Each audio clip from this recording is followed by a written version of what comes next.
Look like a pretty rowdy bunch. Well, let them come. I'll capture them on video. There you go. Well, I just need him to take a selfie with me, so. Did she? Well, there you go. The apple doesn't fall far from the tree, does it? Yeah. Did your French improve? Not at all.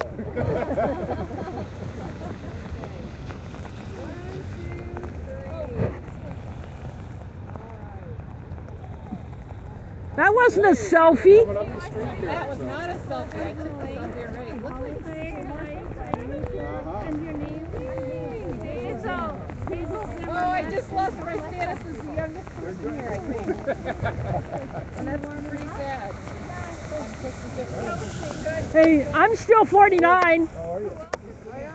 Yeah, I'll hit 50 next month. There you go. Well, then only just by a little bit. I'll be 50 next year. Yeah, we'll both be 50 next year.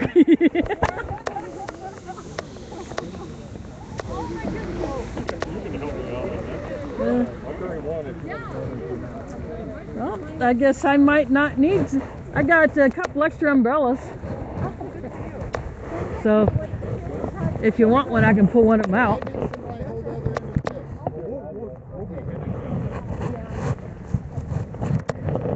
So, you want me to pull it out for you? Okay, I didn't think that was too hard to do that.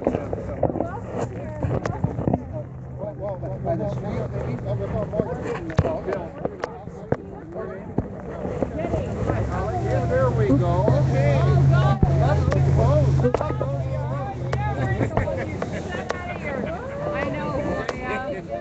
I think I just bit it, but I got a couple extra umbrellas. Oh, and I've got just a this, so hold it for the next person that comes along. What's your name? Kaylin? Kaylin, hey. I'm so glad you're here. Thank you so much. You want it? Pam. Holly. Hi, Holly. I'm here. What a difference past makes. Oh my God. Oh, it's going to. I mean, from now on, we cut off the lights and where the power comes from. So, See, hold that up. oh. So we're not just Americans thinking for granted, right? It's going to be filming this as we come back to the library, so obviously we want to make our signs turn visible. They'll be all wrinkled and everything like that. Yeah, I think it comes part way up here. All right, you have definitely lost your position as the youngest person here. Good afternoon, this is Occupier Kaylin coming to you live from the Papa John Sculpture Park here in Des Moines. We're at the intersection of Grand Avenue and 12th Street. So there are representatives of several groups here, and we're doing it in the rain. I have offered two of my umbrellas.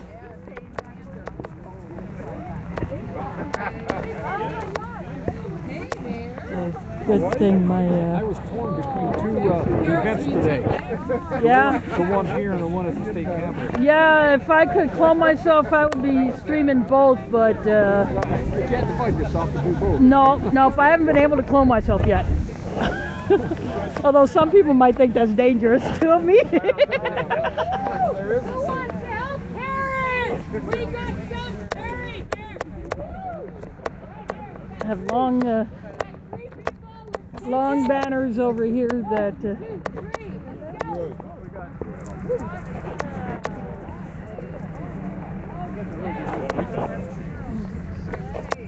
couple long banners that still have to be unrolled. The local TV station is going to be covering part of this, but I will show you it all.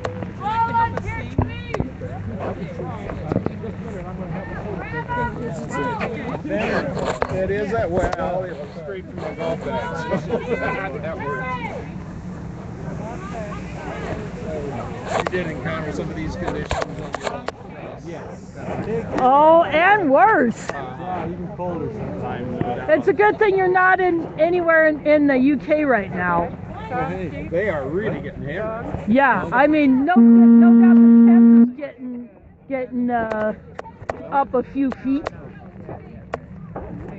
and it's still coming. They're not done yet. Yeah, that was a reference to the flood that is currently going on in England, Ireland, Scotland, that whole area, because storm after storm keeps pounding, and as soon as the current one passes, there's going to be another one that's going to hit.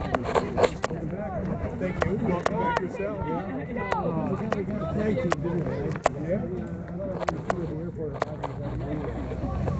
So it looks like we're already moving.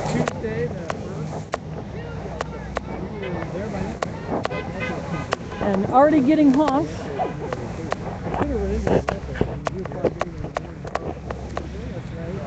Yeah.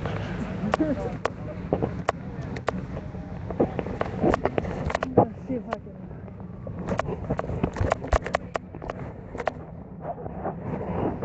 Just gonna pop off a couple of pictures.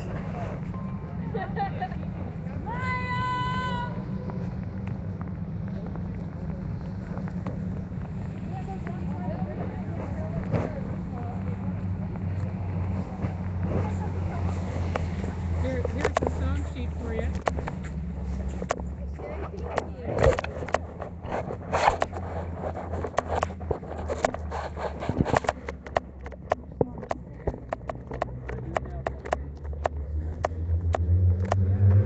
I'm using a trick that I've used before to kind of hold my monopod.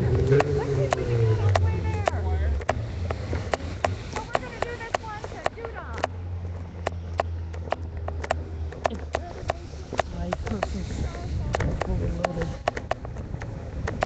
So my water bottle is kind of helping it stay in place, but I'm just holding it at the top so it doesn't jiggle as much. But it jiggles when I'm walking anyway. So. But when I want to take a picture, I can just kind of leave it.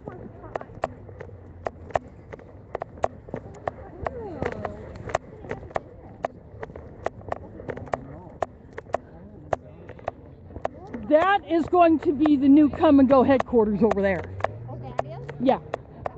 There used to be a subway there, but it didn't last very long, obviously.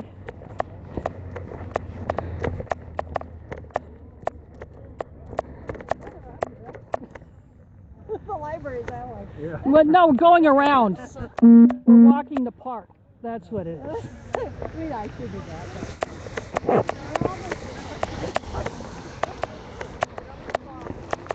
But they've paused here.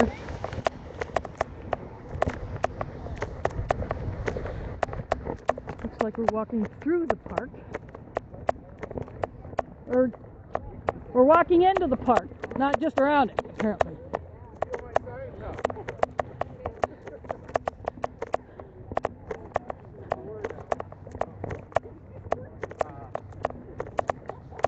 We are passing some of the various sculptures that have been placed here. Now this ground is kind of soft, so yeah. Might be a good idea to stick to the hard surface.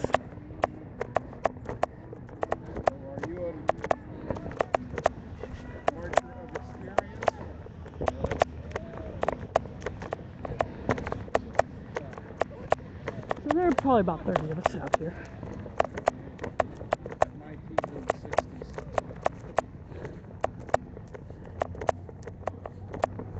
And no one in my family got into this sort of thing, so I'm the first.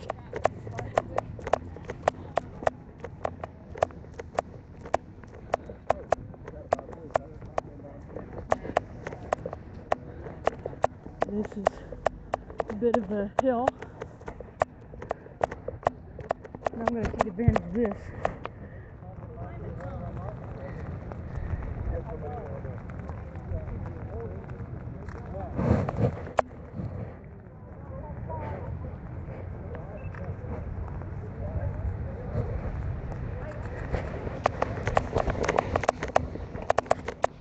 trying to pop off a few pictures. So I'm going to cut across the grass.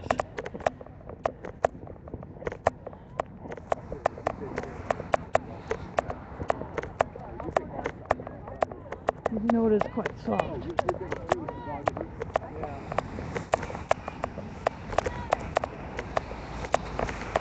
I'm not sure what she's saying in the back, but there are honks coming from the street.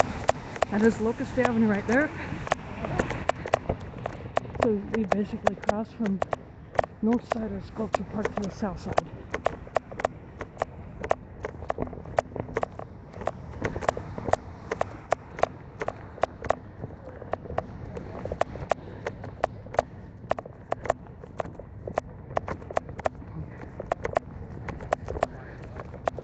So the pictures that I'm taking, I'll upload those to my Facebook wall later.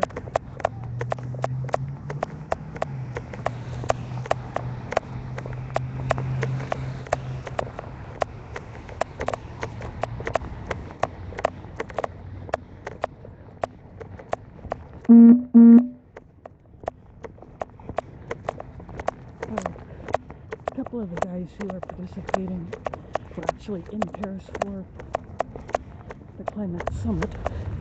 One was an actual participant in the talks, but one was outside with the other activists.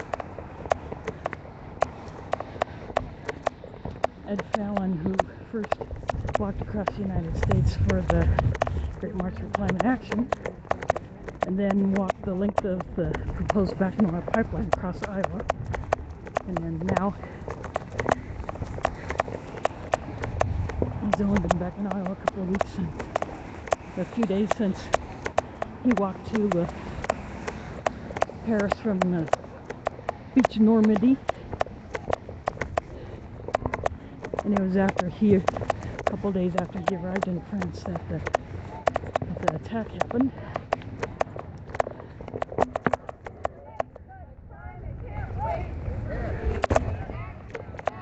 So they're saying it's not too late, the climate can't wait, we need action now.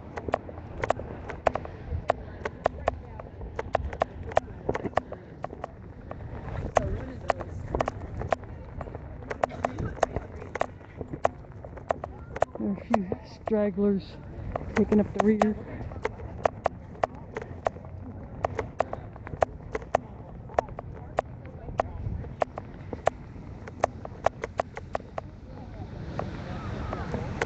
A couple of them stopping, holding on. It looks like we're going to do something different.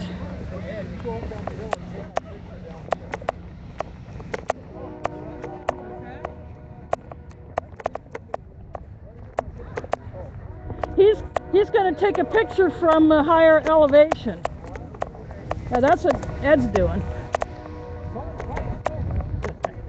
Right then. Oops, sorry about that. I'm going to go up here also.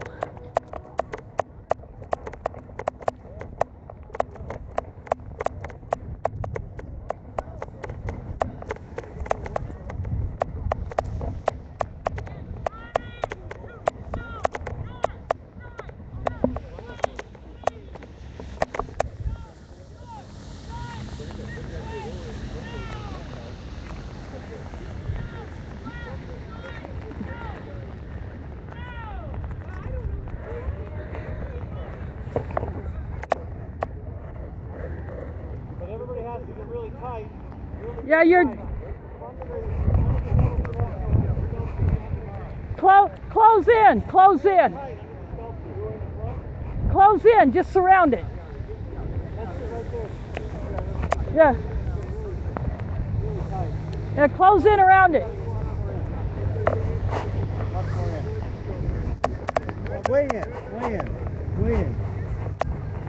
There you go, way in. That's good. More in.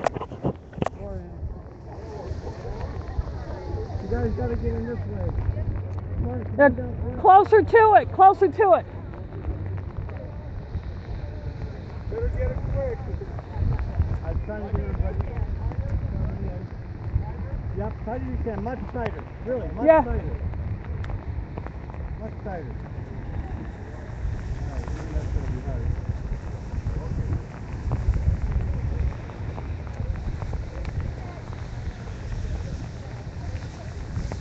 Alright, good. Paris.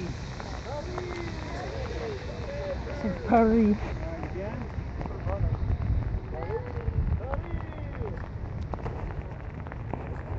Alright, awesome.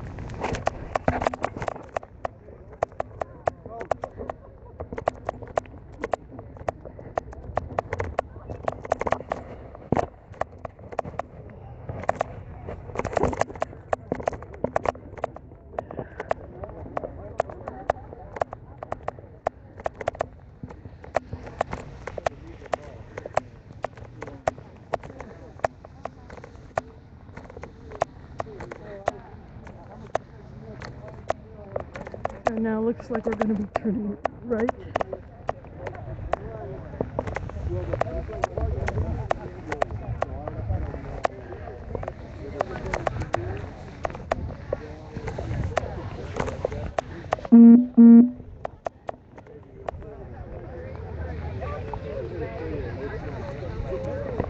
Looks like the crowd has just grown a little bit, so there's probably about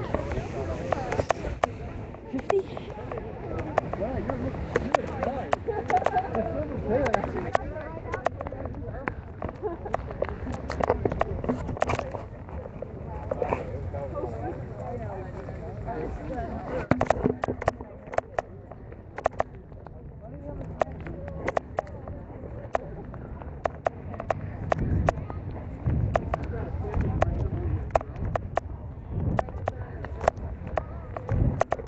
I'm staying on the grass because I can get some wider shots as the line marches around the corner.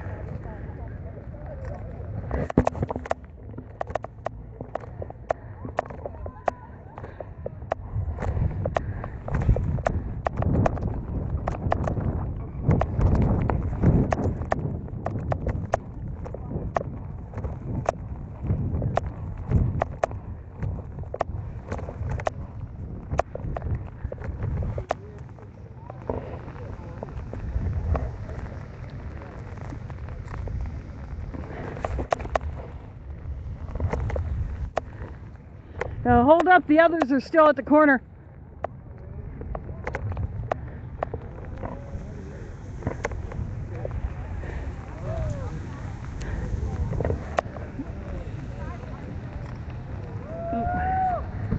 Oh darn, that didn't work. Well.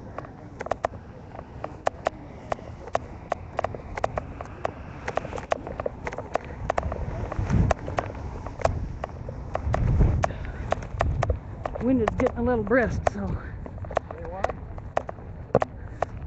Say what? I said the wind is getting a little brisk. Yeah, a little bit. I'm talking to my viewers. I'm live. I was with who? Whoever is watching. Yep. Good job. And then when I get home, I put the video up on YouTube.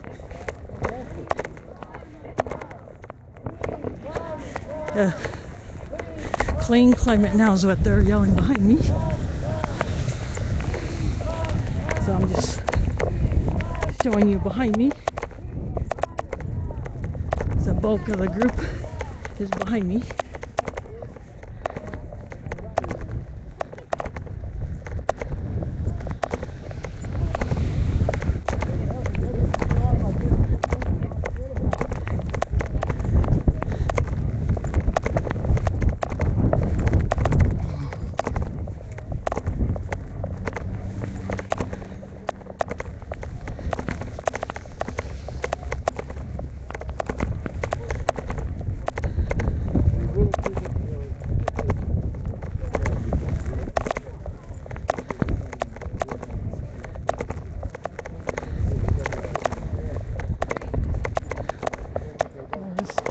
Giving you a look at some of the other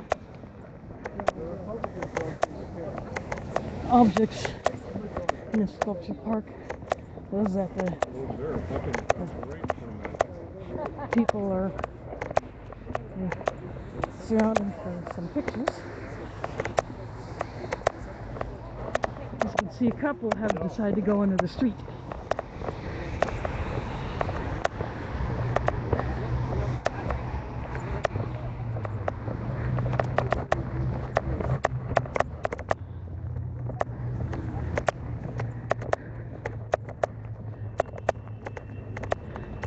The car actually was kind of waiting for them to walk by them because, see, this street here, Grand Avenue, is a one-way going west. And so people that are on the street are actually walking against what traffic there is.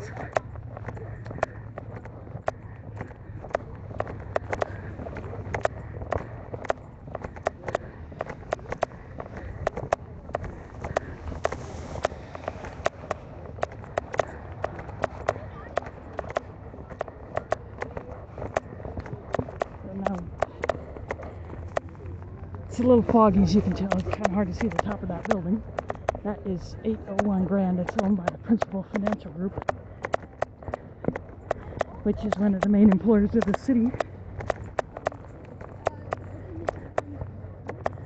But even they have slashed jobs over the past several years.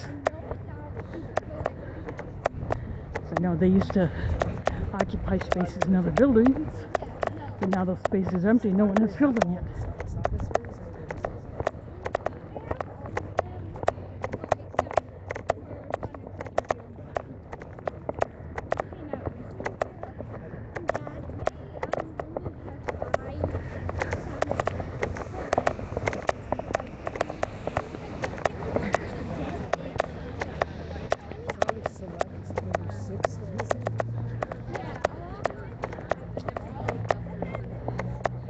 Now we are crossing, now we have crossed 12th Street. We are walking to back towards Locust Street.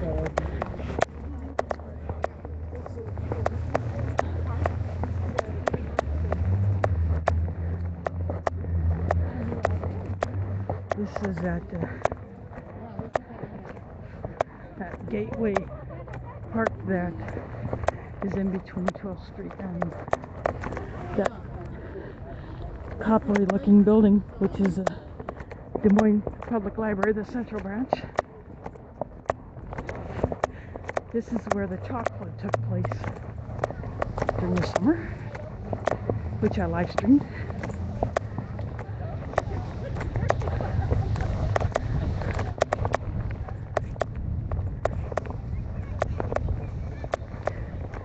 There are a few kids taking part in this today, which is good because it's good for them to know that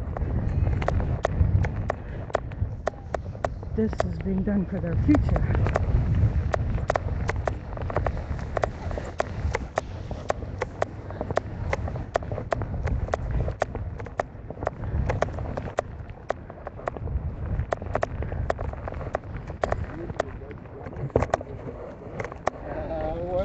We didn't, we didn't really even think of that.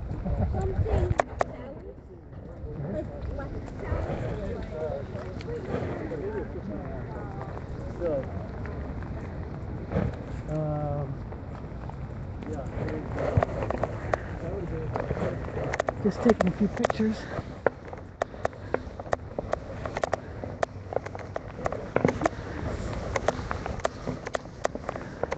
Someone suggested that the governor be invited, but I seriously doubt that he would show up to this, because he supports the Bakken pipeline.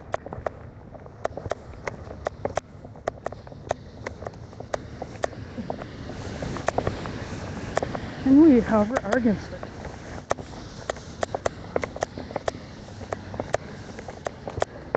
We just crossed 11th Street, now coming up to the library building itself.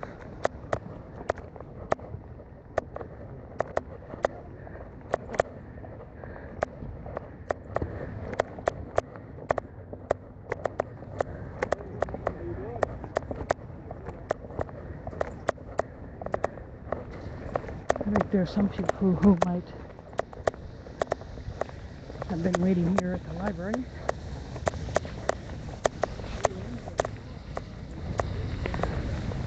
KCCI is going to do a little shoot. Oh, that's me. That's great. What group are you from? My viewers. What? My viewers. Oh yeah, okay. That's a good one. I'm a live streamer. Oh, great. I got into it through Occupy. Yeah, well, I see you at a lot of events. So. Yep.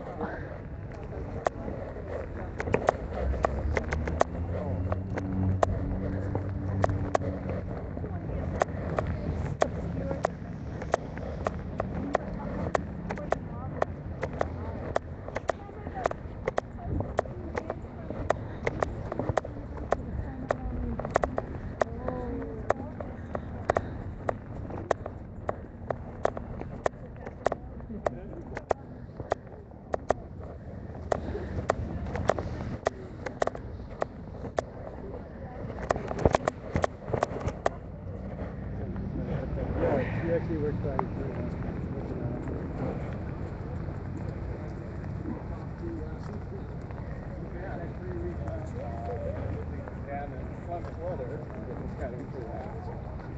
That's pretty amazing. Pretty darn good parade turnout. You got it.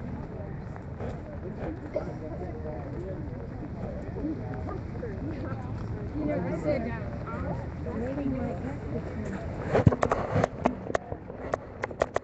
Just shooting a little more. Now we are approaching the library. There will be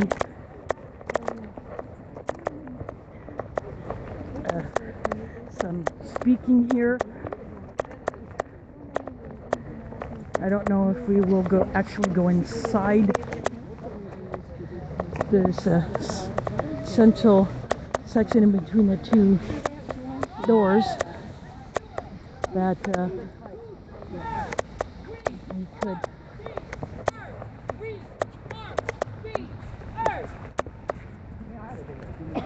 She's good. She's good. We are the earth. We Saying we are the earth. earth. We are the earth. We are the earth. We are the earth.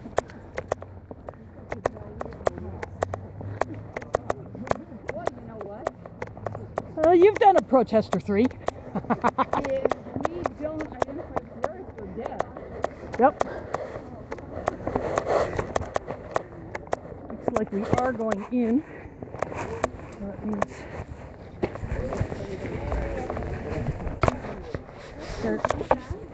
Kaylin. Yeah.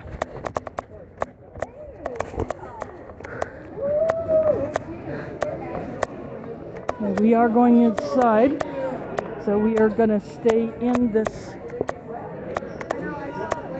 central area.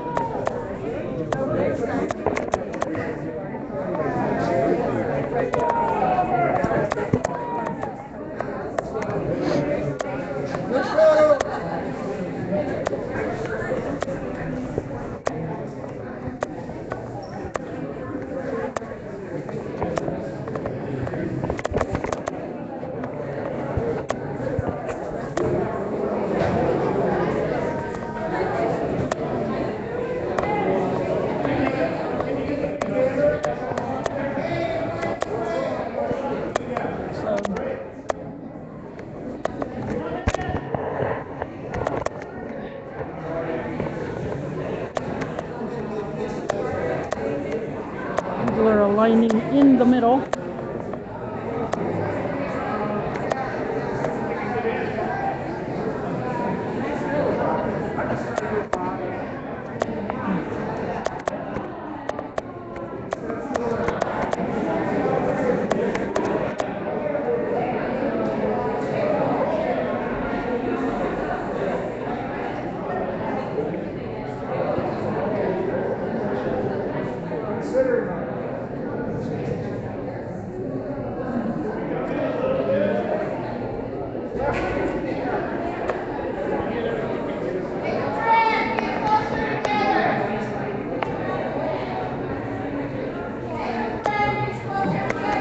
If you do a bit of a side shot, you can get them all in.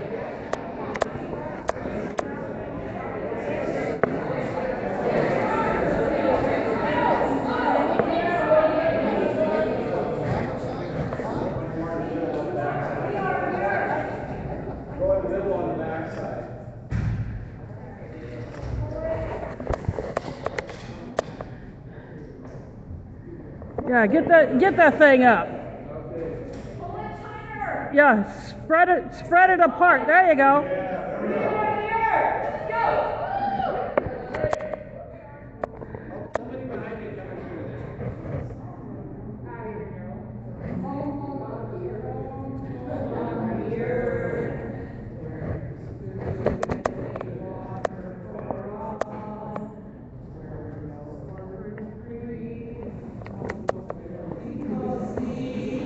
Home on the range with words that home on the earth.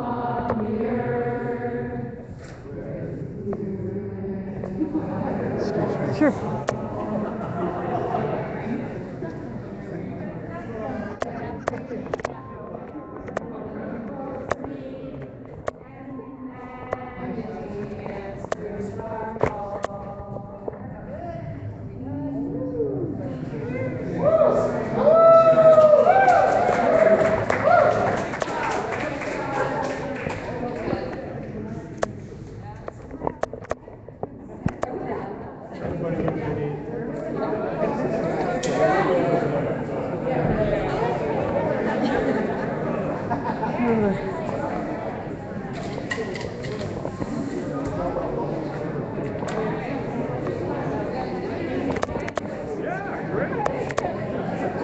We just stay dry.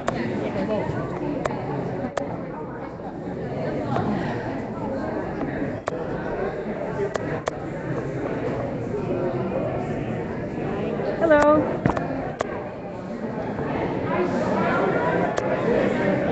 It's like people are dispersing. Not that there'll be a speech or three, but maybe not. But I'm going to hang around for a little bit.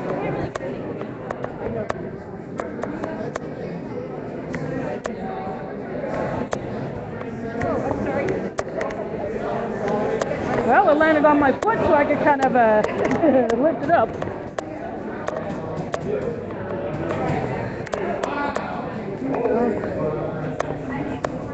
Nope, we are going inside of another room. So maybe there's something else that's going to go on. Looks like we're going to be going into one of the rooms. A couple of the signs have been that side is no, it's not going to work. You need the hardboard. The hardboard ones will lean up against it better. There is some tables here. Sierra Club.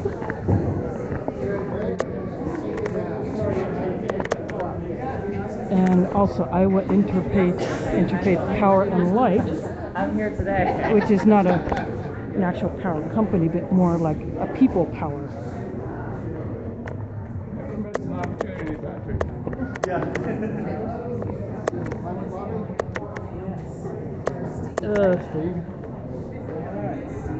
This is the climate lobby, the Citizens Climate Lobby.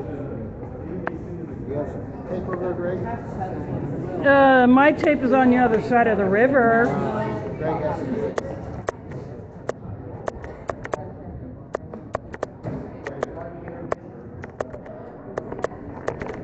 This is, shirt says, climate mobilization. I'm going to go ahead and go on in here.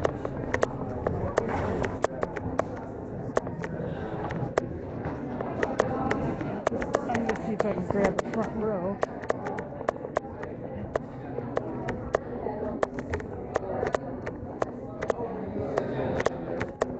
Huge globe here. too big to fail is on the bottom.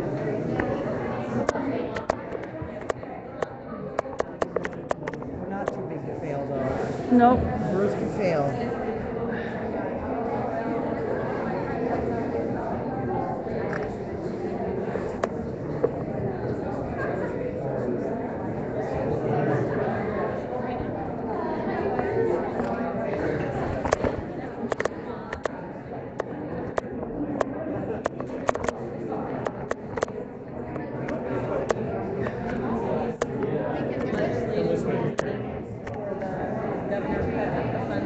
Oh, sorry, mind your shot.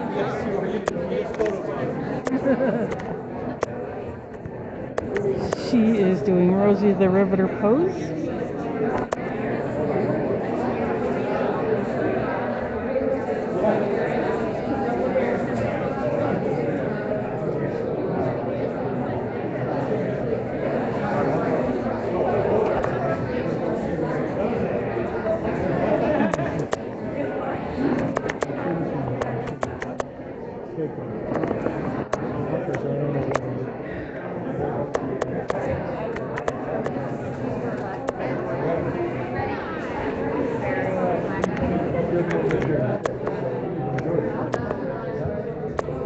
Nice photo bomb. Well, I moved so I can get your shot. He said nice photo bomb, but I waited for him to get his shot of her doing the pose before I went to get mine from the other side.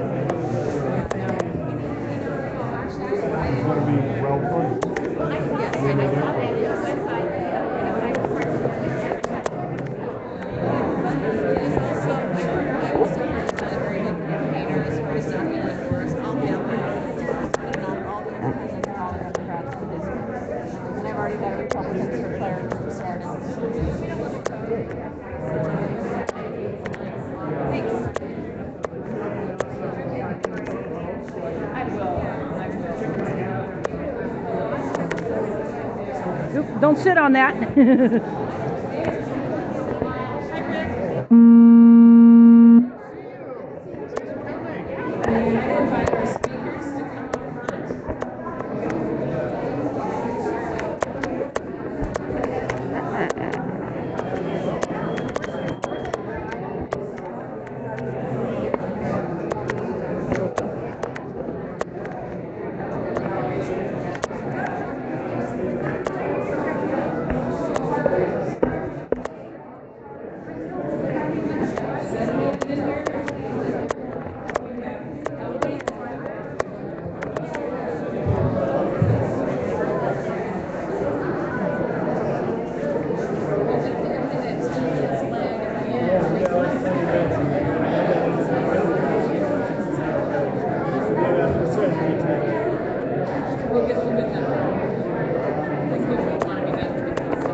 There's speakers in the ceiling. Did that? Good enough.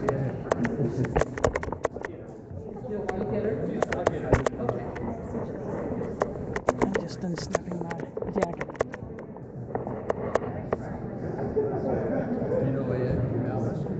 We're waiting for one more speaker to come to the front.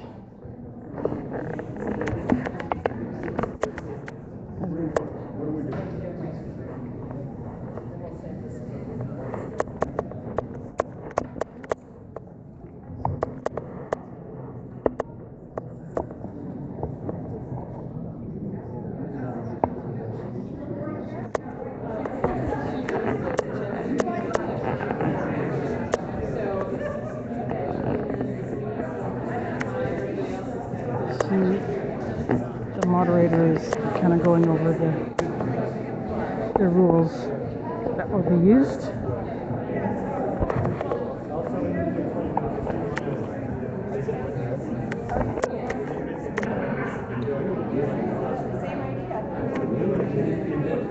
Anybody sitting here? Yeah. Okay. Well, I would prefer to be kind of on the aisle anyway, so I'm just gonna. I'm sitting here. That's okay. I'm just throwing my umbrella under your chair. Sit here.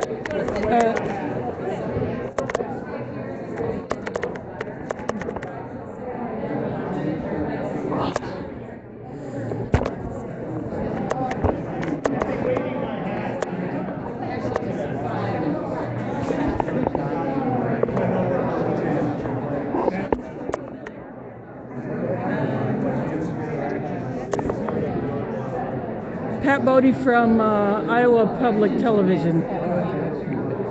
Yeah. I'm just.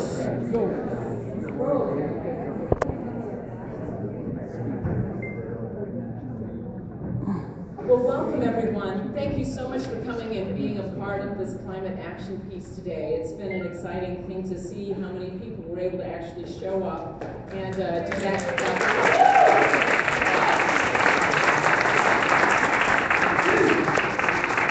And unfortunately, it's kind of fitting that the weather was crappy.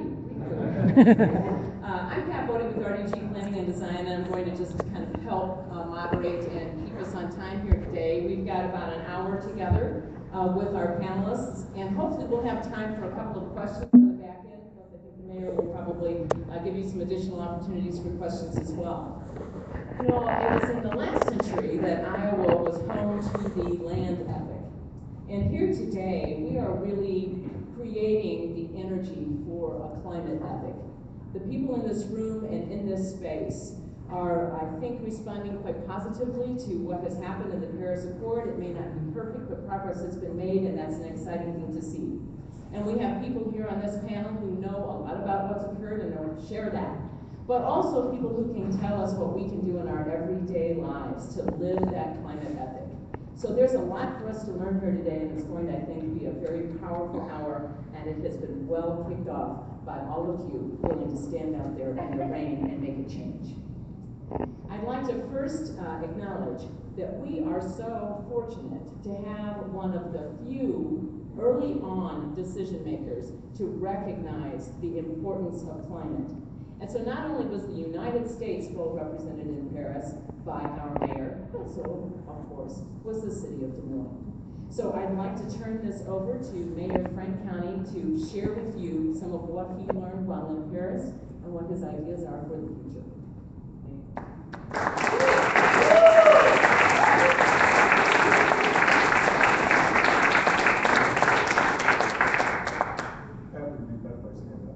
It's whatever you want to do. It's your show. KCCI's pieces over here, so I don't want to totally walk away from that. But, you know, thank you all for being here. It's good to see people that I recognize, and everybody's not speaking French. It's been interesting, but I will tell you that as Ed knows, walking sort of a rather long walk to get to Paris and talk to an awful lot of people about it.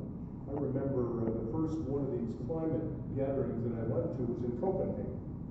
And so I will tell you that it was much more well organized than Copenhagen in terms of the delegates and the people that were actually trying to get in there and participate That was and have a voice. an early attempt at a climate summit. In Copenhagen, there were people that stood online for 8 hours to get credentialed and cleared TSA, if you will, and never, quite frankly, at the end of the day, never got in. In this particular venue, they had separated the public area, the delegate area, which I was sort of a delegate. I should have brought my tag. It says delegate overflow. I'm not quite sure what that meant, and I kept asking, but they said you're kind of a delegate. But it's interesting, and again, It's either you're a delegate or you're not. There was literally a couple 100,000 protesters. And the protesters were not protesting against the efforts on climate change. What they were protesting was you're not doing enough, and you're not doing it fast enough, and you're not addressing the needs of the world, whether it be the youth, or the women, or the workers, or local governments, or whatever. And I will tell you, from a local government perspective, the last day when we were giving input, there were exactly 6 of us that represented local government. This time, local government was able to engage with delegations worldwide pretty freely. Now, obviously, we didn't have the opportunity to sit down with the chief negotiators every moment, but it was better. Now, I'll also tell you, transition ahead, we also went to Mexico City, which ended up in Cancun, and then I only went to Mexico City. I did not do the other part because we did a local government assembly there. Then I went to Warsaw. Warsaw was totally different. There weren't any protesters to speak of. The protesters actually were the NGO, non-government organizations who were supposedly the delegate overflow, that actually were directed to not engage, because especially local governments in cities, and part of the delegation at that time said local governments are disruptive. So we don't want them, talking to these national level. And so it was sort of interesting that they went outside, and part of it was the pressure of the carbon world to get these developing countries to not transition immediately to solar and wind and to geothermal and all the other options that are out there, but to go directly to coal and go directly to oil and do all those sorts of things. And it was interesting that so, except for the mayors, we were in a meeting, and we said, whether times are good or bad, mayors have to show up. If it's a pothole or it's water or it's other issues, we've got to be there every single day. We can't call time out. But the other parts of the non-government group, they went outside, and so they were the protesters, and they said, if the polluters are talking, we're walking. And which was really a strong message, because they were saying, no, we can't, support more pollution. We can't support all of those things. It's bad for humanity. It's bad for not just the United States and some of these other countries that are really concerned about it. It's bad for the whole world. And so here were these, NGOs that were out there protesting and standing hopefully in front of some media, and so they were getting a little bit of voice in the subject. This time it was much different. We were involved, all those groups, quite extensively, and especially local governments, because the mayors, we have what we call Mayor's Compact, and we had signed a commitment. In the United States, at the urging of the president, we said that we would try to get a few people to step up. And, about, 6 weeks out, he said, we had about 35, and he said, I'd like to have 100.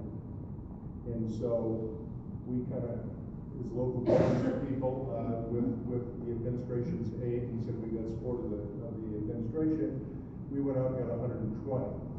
So,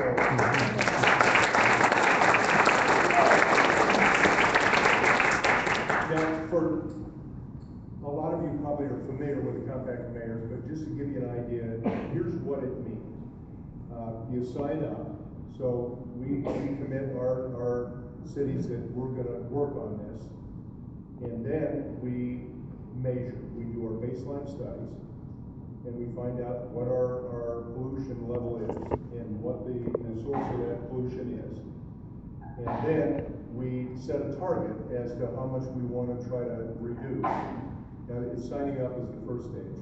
And then the targeting is whatever, and then you monitor and see what you're doing as you put together a plan to implement and try to figure out how you get to a certain level of reductions.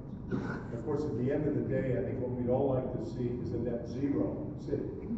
And it's interesting, while I see a lot of faces in this room that we kind of all worked together a few years ago, when there was a couple of distributed energy providers in Iowa that wanted to build some more coal plants. And we said no. And we went everywhere that anybody would listen to us. And we went to the Iowa Utilities Board, we went everywhere, and they actually turned it down. And at that time, the result of that work of Iowans showing that individuals cared about these issues was that Mid-American Energy, probably not just to make another round to come back and try the coal plant again, they said, well, let's see if we can make a business case for something else. So 7 years ago, about their distribution, their power was 65% coal, and the balance was a little nuclear and a little hydro and a little gas. Hydro here in the U.S. is turbines that are inside of a dam that's hydroelectric power. Today, so the flow of the water 40% of their production is wind. turns the turbines to generate the electricity.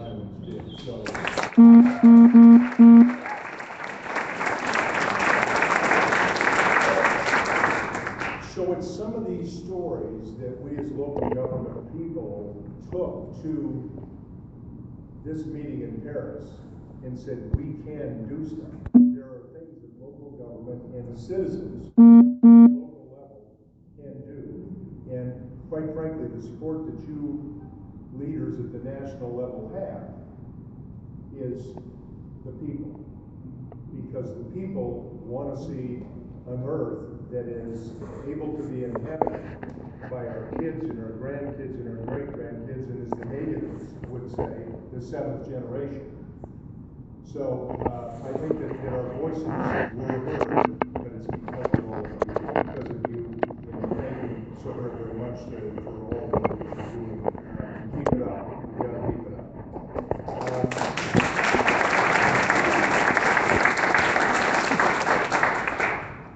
I will tell you that as we listened to it, and I got there, I think Ed and I passed each other in the airport. I was coming in and he was just leaving. And, but we didn't know that. So, but it was interesting because when we first got there, of course, the president was there, as were a lot of other national level leaders. And so I got to tell you, getting from Charles de Gaulle to the airport was a struggle. It took us 2 hours to get from the airport downtown. And then we had to put our act together and try to figure out what we're doing and give you sort of a quick snapshot of what a day looked like. We'd get up at about 6:30 in the morning and quickly shower, get ready, and go meet, and we'd have a little something to eat. But we'd kind of strategize where we're going. Now there was stuff happening all over the place. Le Bourget is where the big meeting was and where the COP was itself. And they had 3 different areas within that. So you had the blue zone, which was the delegate zone. And then, as I said before, you had sort of a general public area, but had lots of stuff with representative displays from countries from all over the world. And then you had a corporate area where people were showing, in some cases, product that would be helpful to transition to a more, shall we say, coal-free, carbon-free future. And they had product to show and display and help people. Some of them, were consultants and supporters of what we were doing. I will say there were a couple that didn't appear to be that. They seemed to think that somehow or another that there was such a thing as clean coal. But anyway, that's another Clean coal might keep up. So that's going on. And at the other end so you've got to we were like in the middle. Our hotel was positioned. So Le Bourget's out there, that's where the COP was taking place. And then we had a meeting of local government. So mayors and local government representatives met with the mayor of Paris, who organized a local government gathering. Now, it was interesting that the United States had the largest single delegation there. We had about 35, 40 local electeds there. Some were city council members, some were supervisors, county representatives, and there were a few governors that actually showed up. And so it was interesting that, so we're sort of subnational.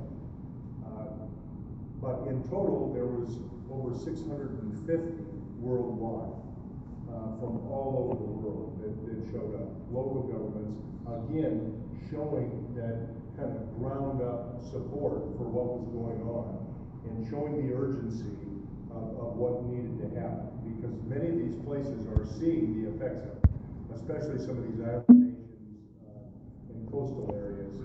And I occasionally will say when people ask, you know, we think about this country and some of the huge issues that are going around immigration, whether it's the Latino population coming up from the south, and then, you know, some people want to build a great big wall and fortify it, do all kinds of stuff, and then the whole discussion around Syrian immigrants. And, you know, in terms of those coming from the south, you know, we're talking about 100,000, 200,000. The Syrians, it looks like maybe 1 million. Some of these nations that are affected by sea level rise, as we look to the next 25 to 50 years, we're looking at hundreds of millions of people that need to be relocated. So those people had a voice in this and said, hey, wait a minute, we're over here, what are you doing about this? Because if you don't make, you take those urgent steps, those necessary steps. Island nations such as Philippines, Indonesia, having to look for someplace Marianas Islands, and then the question is, who pays for Greece. that? So that within the agreement, there's a loss Countries and like damage section, which I don't think Japan, has been totally sorted out, but initially there's sort or of an Tasmania, understanding which is that South we're going to try to raise Australia, or New $100 Zealand. billion to begin to address that. It's just to name a few. Exactly. Yeah. Someone said Marshall Islands. Or some of these, yeah. So there's places all around. The map of the world is going to change if we don't address these things very quickly. And I will say that we can talk about this for hours because there are so many pieces to it. The document itself is 31 pages. And the fact, I will tell you that while it's not perfect, I think it's a stepping off point where we can think about the rest of the world understands the necessity and the urgency and agrees with us that something has to be done. And it's a stepping off point for everybody to begin to come together and find solutions. The solutions are not going to be just happening in Washington and heads of state places or the federal government, because quite frankly, I can't wait for Congress to make a decision that what we're going to do. So at the local levels, at our individual levels, in our homes, in our businesses, we all have to come together as partners to figure out a solution. And we can talk about it for Des Moines and our metro area and what we're going to do here. And those are discussions that I think that we need to step off. The city of Des Moines certainly is doing many things. We've got LEED platinum buildings, and we have hybrid cars in our fleets, and we're trying to drive our costs down. As a matter of fact, the last 5 years, we've reduced what we do in our operations 15%, and we're looking to go much higher as we look at all of our buildings and everything that we do and how we operate our government. But you as individuals need to think about, you know, what are we going to do in our homes? How are we going to eat them? How are we going to cool them? How are we going to get to and from work? How do we plan our city as we look at, for instance, Step DSM? What does that look like? And how do we get people near public transportation? And it's interesting, in downtown Des Moines, look what's happening down here. It's a mix of empty nesters, and I see probably a few empty nesters out here, but there's also millennials.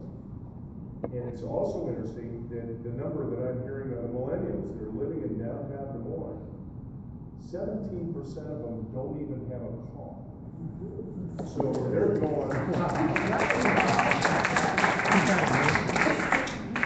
They understand, and quite frankly, you know, when Also because they can't afford graduated it. high school and in college, I wanted to talk. But a lot of these people, their lifestyle is so much different, and they think so much different.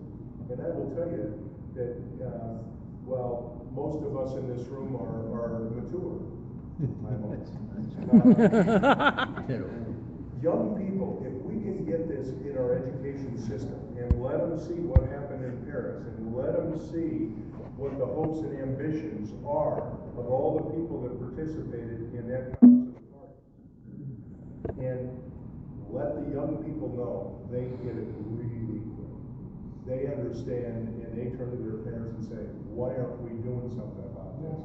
Whether it's food stuff or it's water or it's anything else, we need to push it through our education system, and hopefully we can push it through the Iowa legislature to make some things happen there as That's well. a tall order. We can't turn our backs on it. We have to work together, and it's that collaborative work that is going to make a difference. And that's what made the difference in Paris to come up with an agreement. And by the way, it was signed unanimously by everybody. Our legislature could be a strange session. I've already heard predictions on that. And I don't know whether right now is the time to take a couple of Why don't questions. you take one question right now? How do I know which one's the best one? I don't know. Let's go ahead and take one question right now. Yes, sir. Tim, were there any Republicans there? Were there any Republicans Did there? you hear that? Were there any Republicans there? I didn't see one.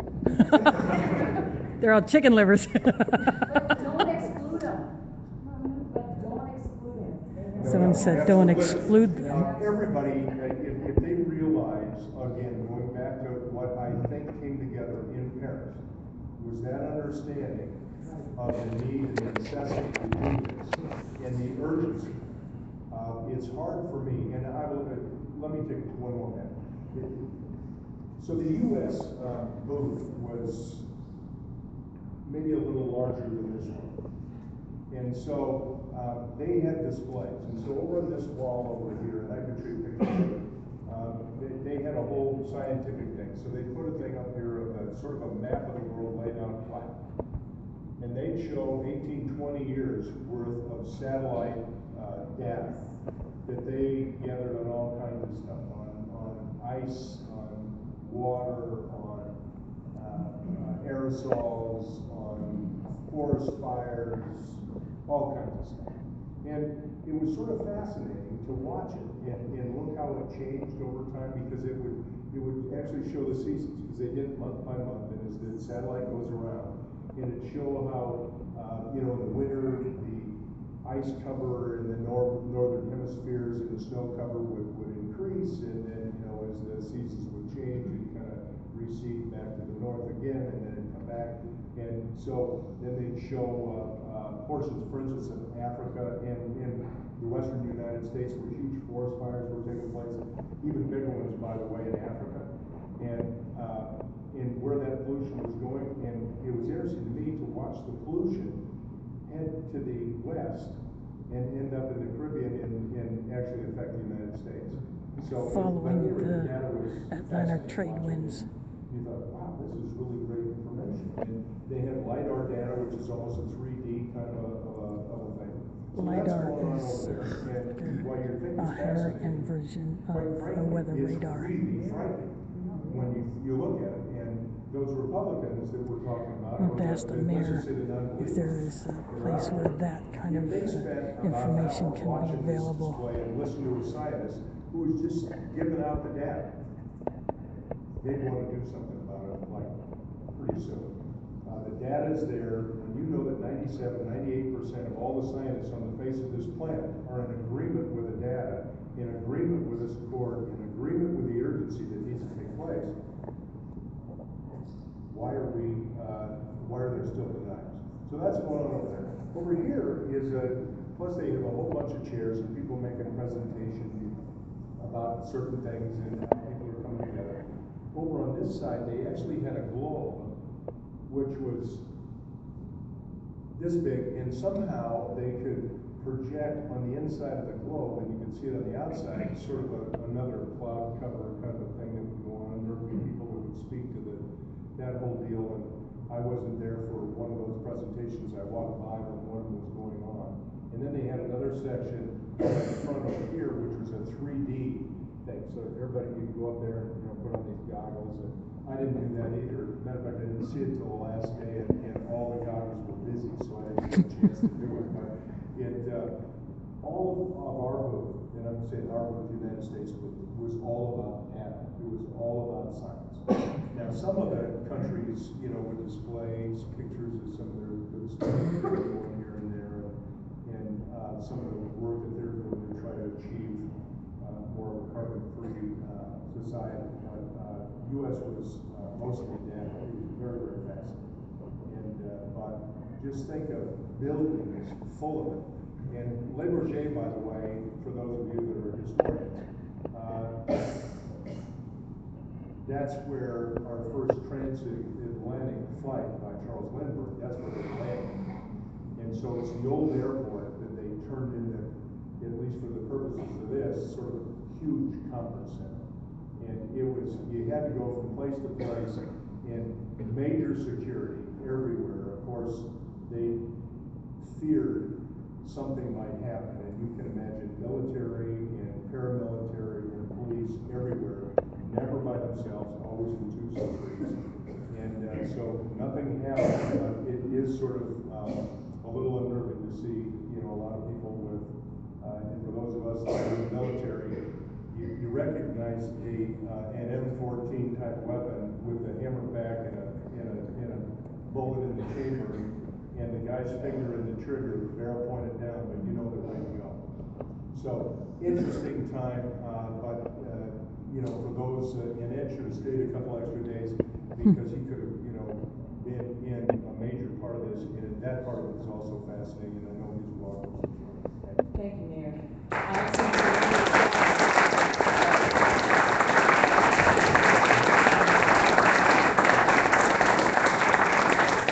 Thank you not just for those comments, but for going to Paris and making that connection.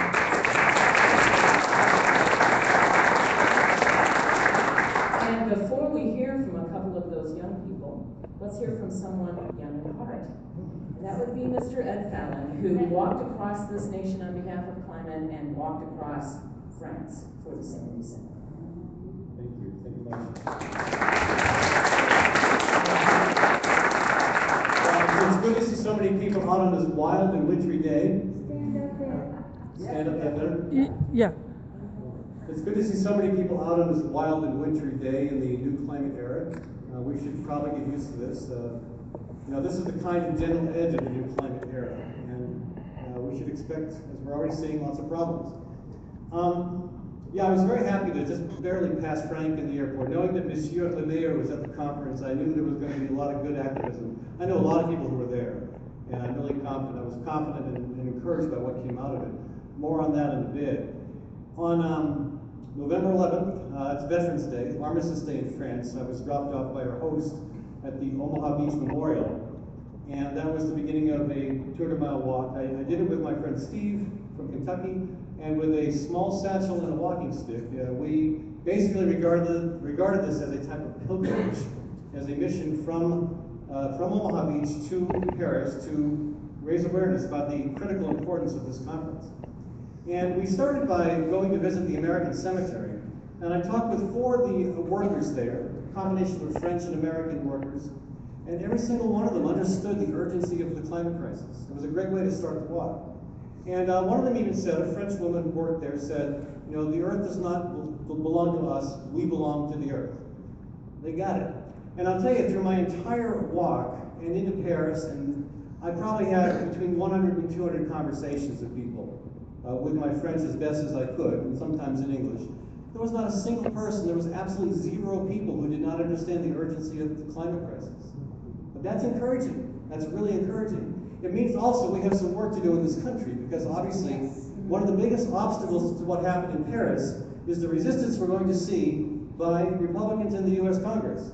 And I don't want to be partisan, but that's where most of the opposition is going to come from. And also And we see right that here same level of in opposition from in the among the Iowa Republican legislature presidential and in candidates. legislatures So we have across work to the do. U.S. And maybe we do need to have Frank take them to that display in Paris and see that for themselves. Again, maybe even that wouldn't do it, but we have our work cut out for us. Again, this is a really, really important start. But for me, the walk was a way to exemplify the importance of commitment, of sacrifice, of being willing to do something physical if necessary, using our minds if we can as well. I blogged about it every single day. I don't know how many people got my blogs, but I wanted to try to bring it home to as many people as possible. And again, that first conversation I had with people at the American Cemetery, that kind of continued. Every conversation was encouraging. And then on day 3 of the walk, everything changed because of the terrorist attacks in France, in Paris. I was sleeping at the time when Steve was woken by his daughter and wife who had just flown into Paris, and they called to say, "Don't worry about us, did you hear about what happened?" And he's like, "What?"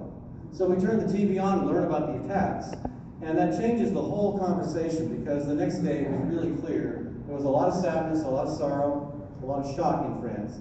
And 2 days after that, we were in a fairly small town called Lisieux, and we're looking out of the hotel window, and this mass of people is gathering in the town square. And by the time they'd all gathered, there were 2,000 people. And I went out and joined them and walked a little march through the town, followed by a vigil, to commemorate the lives lost in the terrorist attacks. And it was my first interview with a French TV station, and they had no interest in the walk at all at that point, or in climate change. They wanted to know how an American felt about the attacks. And so for a while, that was kind of taking up all of the interest, and I understand that. That was important that we had that conversation. But as the walk continued toward Paris, the integration of those attacks, the whole issue of immigration, and why so many Syrians are leaving their home, again, it's not just because of ISIS. It's not just because of civil war. It's because of a very intense and problematic climate-induced drought that has led to that instability.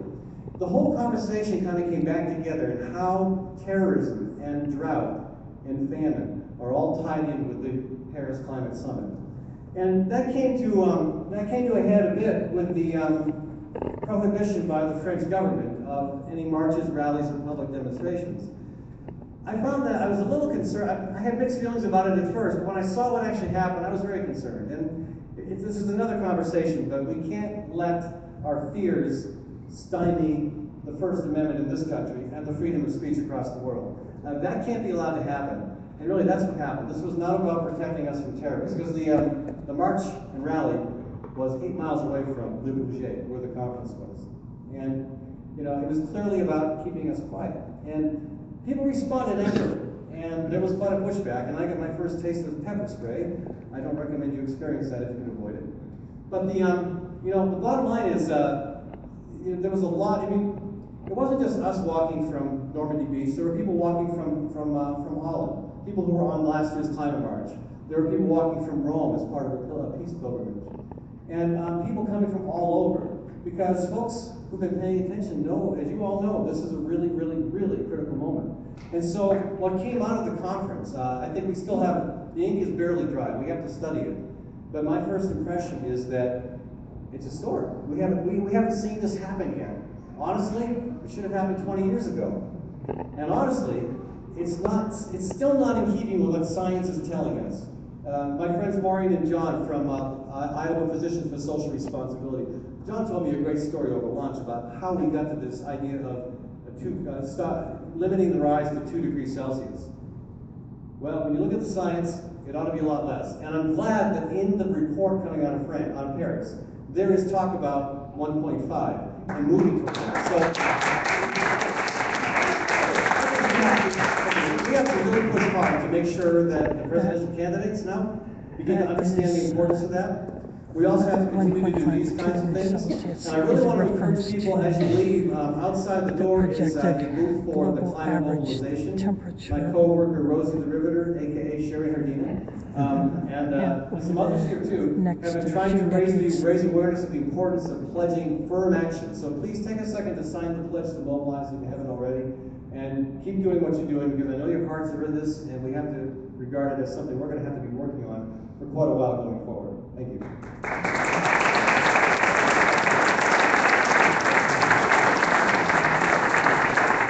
And thank you too, Ed, not just for your comments, but also for your hard work and commitment. And now we would like to turn our attention to our sponsors of today's event. There are 4 different organizations we would like to hear from because they have really good, strong stories to tell us about some of the action steps that we can be taking here at home. The first of those is Iowa Interfaith Power and Light, and Patrick Snell wants to visit with us about advocacy around the Clean Power Plan. Patrick? Hello, my name is Patrick Snell, and I'm the Climate and Energy Policy Specialist for Iowa Interfaith Power and Light. We're an organization that usually focuses on the faith perspective around climate change, how we can work on the public health and global health associated around that. But I want to give that to Lois Schultz with the Interfaith Green Coalition and talk about another message that needs to be in parallel with the public message, or the public health message. As much as we take hold of the public health message, we need to also take a hold of the economic message. Because investing in renewable energy and energy efficiency in our country, in our state, is actually economically beneficial for us. And Iowa really provides the perfect example for that message. You know, if you look at even our wind industry, during peak wind energy growth in this state, our utility rates were actually lower than on the national average. We created over 7,000 jobs. We created 15 manufacturing facilities and 75 companies up and along the wind supply chain in investing in local energy. On that level, even, I always like to ask people is, do you know how much coal we produce in this state? Zero. We import $590 million worth of coal every single year that could have been invested into our own local renewable energy, could have been invested into wind, could have been invested into solar, could have been invested into energy efficiency. And each of us every year pays $193 out of state, out of country, that could have gone into our own investment. And so that's really my call to action today, is to take that economic message. Right now, our state is deciding how best to move forward with the Clean Power Plan, and that is the first ever federal limits on carbon pollution from coal-fired power plants, and really a large part of the U.S.'s commitment to reducing global greenhouse gas emissions globally. And so what I really encourage everyone here today is to take action, and yes, let's take the public health message. So we should take the global health message, but we shouldn't let policymakers. I was just hearing, I was at a couple of debates and I heard people running for president saying, we can't make this transition, it's going to skyrocket our rates. And it's simply not true anymore. So please reach out to me with Iowa Interfaith Power and Light or any of the wonderful organizations working here today and learn how you can elevate your voice. It's going to take an investment, yes, but really it's just going to take the will for us to act around it. Thank you.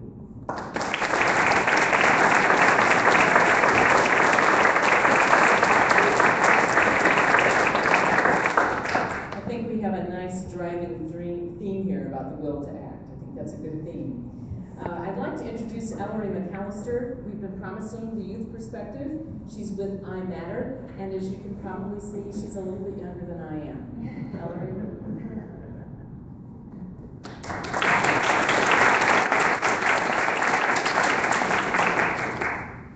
Good afternoon. My name is Ellery McAllister.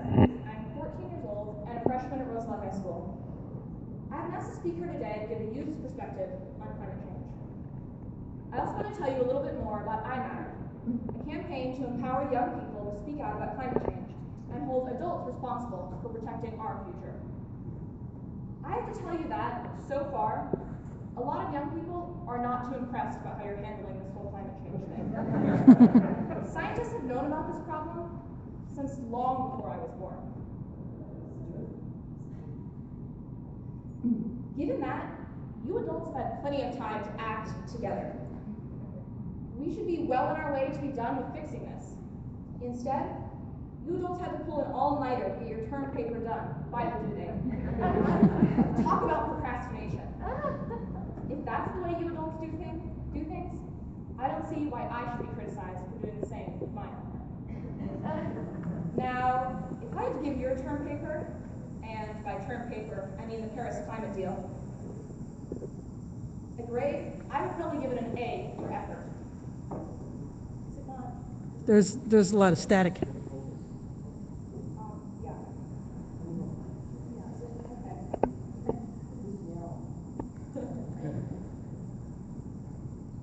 They don't care if you stayed up all night. I'm sorry. They don't care if you stayed up all night to write it, or that you worked on it for 2 weeks, or anything like that. All they care is whether or not it's good. So what grade would I give the term paper? Well, I'd probably say that it's an acceptable first draft. Or better yet, it's an acceptable introduction to what needs to be a longer, more detailed, and more ambitious work. They hope to have emissions peak soon. It sounds a little too familiar, like me promising to do my homework as soon as I finish watching the show. Now, because I'm only 14, I'm going to live to see a lot more of the effects of climate change than most of you. However, when I think about doing something about it, I can get overwhelmed. Maybe I'll just curl up and read Harry Potter for the 5th time, rather than face it. When I found out about I Matter, a group of kids coming together to stand up for our future, I thought maybe there's a way I can make a difference. I Matter grew out of a group of kids called Kids vs. Global Warming. These kids, including Lori Philippone from Des Moines, sued the government to get them to enforce laws that should be protecting the planet. Unfortunately, these lawsuits stalled in the courts.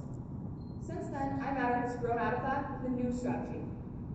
Let's look at the cities where each of us live and have the kids give their city a grade.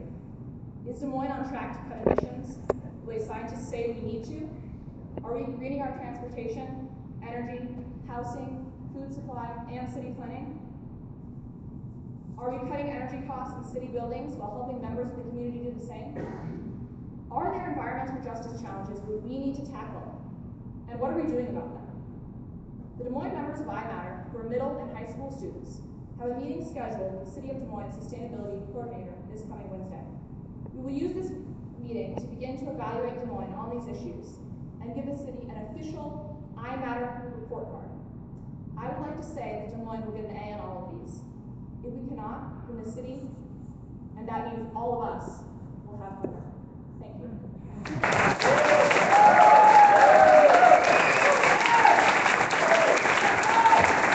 Given her a standing ovation.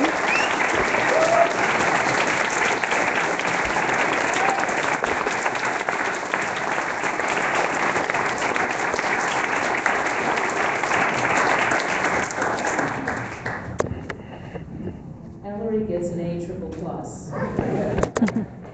Beautiful. Thank you very much. And it's such a strong message because it's all so true. Thank you. So, too bad for the rest of you who have to follow that.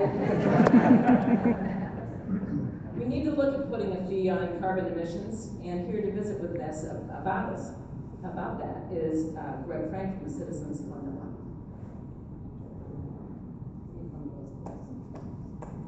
Give it a.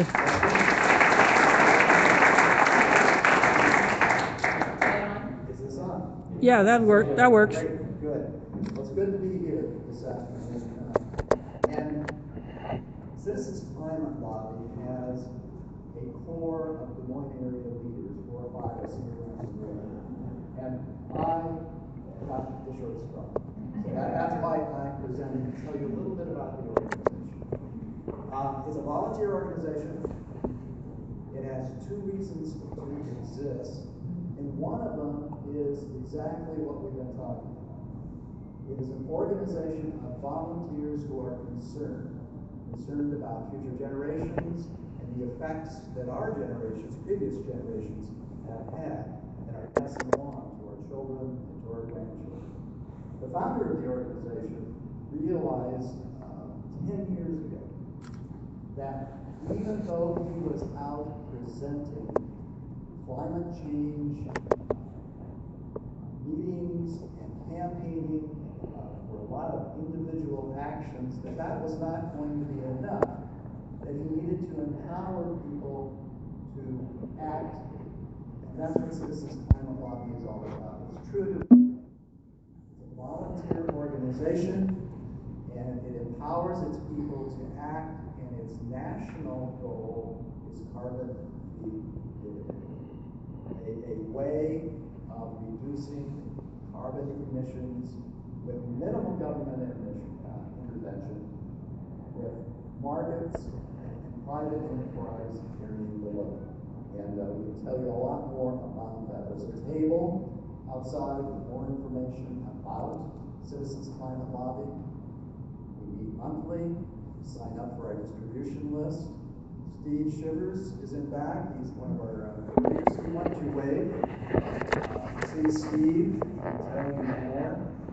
And this is some others too. You know, some people from Maine. Steve Biggs is here, expert extraordinaire in the economics of carbon fee dividend.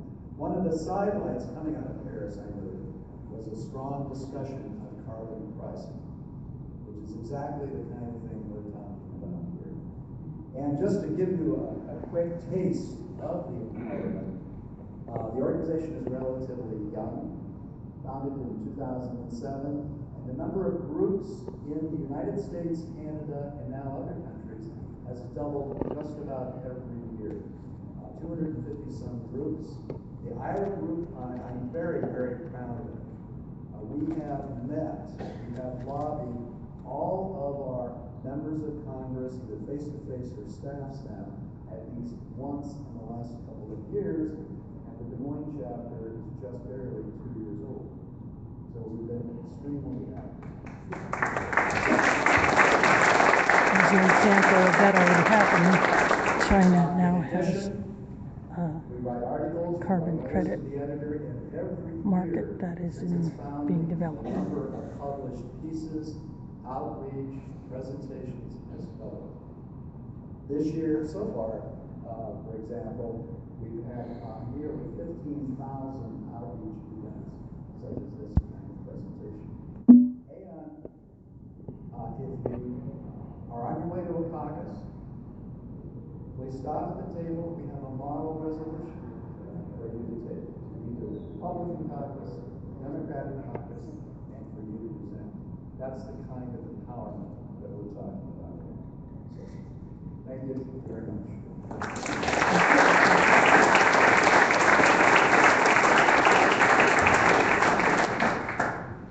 And certainly not least is our last speaker here today, Lois Schultz with the Interfaith Green Coalition, who is going to give us some ideas about call to action through faith.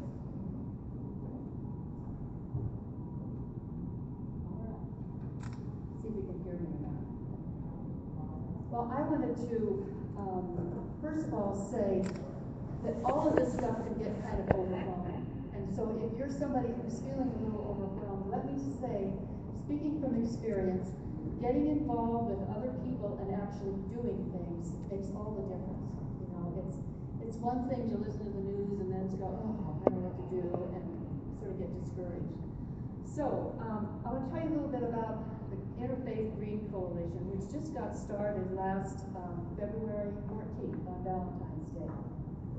But just to give you a little background of kind of where we come from. So as an Interfaith Green Coalition, our goal is to inspire, educate, and support our members to work with their congregations to recognize global warming as an urgent moral imperative which demands our commitment to action. We seek to build bridges between different religious groups in order to work together to address the problems of climate change. And we recognize the deep interconnectedness of all life here on this planet. What happens to one happens to all. The hallmark of any great religion is compassion, and we are mindful of the effects of climate change on climate change will fall most heavily upon the poor. Creations vulnerable, including plants and animals, are at great risk. And our group is truly grassroots, having just been meeting since February. We first of all met just thinking, well, we'll just meet this one time and kind of find out what some other green groups and churches are doing, but there was so much energy that we just kept meeting, and we've been meeting every month since then. We have members from 10 different congregations, not necessarily sent from their congregations, but members of the congregation who have joined, who are maybe hoping to encourage their congregations to get involved. We are an evolving group. We We had a meeting yesterday, and it was kind of wild because we had so many ideas going all at the same time. So we're a very evolving, active, spontaneous group. And we have found that one thing just kind of leads to another. We don't really set out to do things, and then things just happen. And so we really think maybe the spirit is moving a bit. So just to give you an idea of some of the things that we've done in the last few months. We had the pre-encyclical discussion at St. Thomas, or St. Pius X Catholic Church, where we learned, those of us that are not Catholic, learned about what the importance of the encyclical was. We supported and held the live An broadcast of the encyclical Pope's address is to Congress in a September, document which was that held at is Emmanuel issued by the Methodist. Vatican on And a there were 50 to particular 75 people there, with a lot topic. of media coverage in it. And then last month at Plymouth Church, we sent Mayor County off to Paris, and we watched Merchants of Doubt, which is a documentary comparing how the tobacco industry years ago in the 70s was trying to cast doubt on cigarettes and cancer, and that the same thing is happening now between big oil and climate. So that was the film we watched, and there were 100 people there. So today here we are, marching in the rain, and we are welcoming the mayor back. And we want to let you know, if you would like to join our group, if this seems like the kind of organization you would be interested in, we would welcome your presence and your ideas. So thank you.